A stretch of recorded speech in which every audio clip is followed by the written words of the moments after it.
જૂનાગઢ જિલ્લાના માળિયાહાટીના તાલુકાના પાંજરાપોળ દ્વારા ઘાસચારાના સંગ્રહ અર્થે 35 લાખના ખર્ચે ગોડાઉન માટે ભૂમિપૂજન કરવામાં આવ્યું હતું।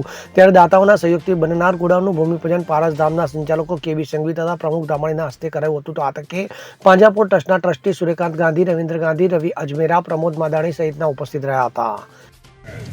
આજ રોજ 100 વર્ષ જૂની સંસ્થા રૂલી લંગડી નિરાધાર વ્રત તેજાયેલી ગાયોને સેવા કરતી સંસ્થા એટલે શ્રી માળિયાહાટીના પાંજરાપોળ વેડી પાંજરાપોળ મુકામે 60 થી 70 લાખના ખર્ચે દરિયાતળા, પશુ આશ્રયસ્થાન, ગૌ સેવા માટેના જે સંગ્રહ સ્થાન, ઘાસના ક્વાર્ટર આવી વિવિધ વ્યવસ્થાઓના પ્રારંભ રૂપે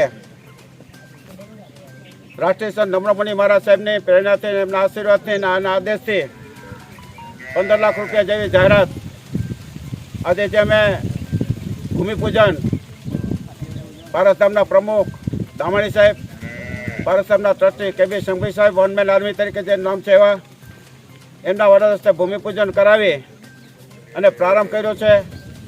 ગાયોને લાડા લાપસી ખવડાવ્યા છે। આ પ્રસંગે જે લોકો જીવદયામાં માને છે, ગૌપ્રેમી છે, એ લોકો બધા ઉપસ્થિત થયા છે અને રીતે કાર્યક્રમ આજનો આરંભ કર્યો છે। આ સંસ્થા દર વર્ષે ઓડિટ થાય છે, દર મહિને મિટિંગ મળે છે, ફોરેન કરન્સી સ્વીકારવાનું સરકારે રાઇટ્સ આપેલ છે। આમ આ સંસ્થા દિન પ્રતિદિન આપ સર્વેના સહયોગથી ખૂબ પ્રગતિ કરે છે।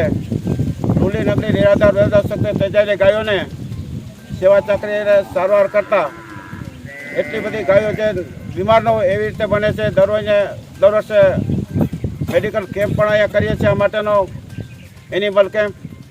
એમાં સંસ્થા ટ્રસ્ટીઓ અને પૂજારીના સહયોગથી, ખાસ કરી રાજુભાઈ દેસાઈનો વિશેષ સહયોગ ગણીએ ટ્રસ્ટી તરીકે, એ રીતે આ સંસ્થા આપસરના સહયોગથી દિન પ્રતિદિન પ્રગતિ કરતી રહી છે।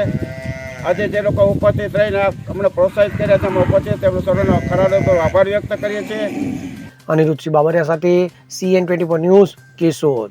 હવે જુઓ દેશ દુનિયાની તમામ ખબરો તમારી આંગળીના ટેરવે। ઉઠાવો મોબાઈલ અને Google Play Store પરથી ડાઉનલોડ કરો અમારી CN24 ન્યૂઝ મોબાઈલ એપ।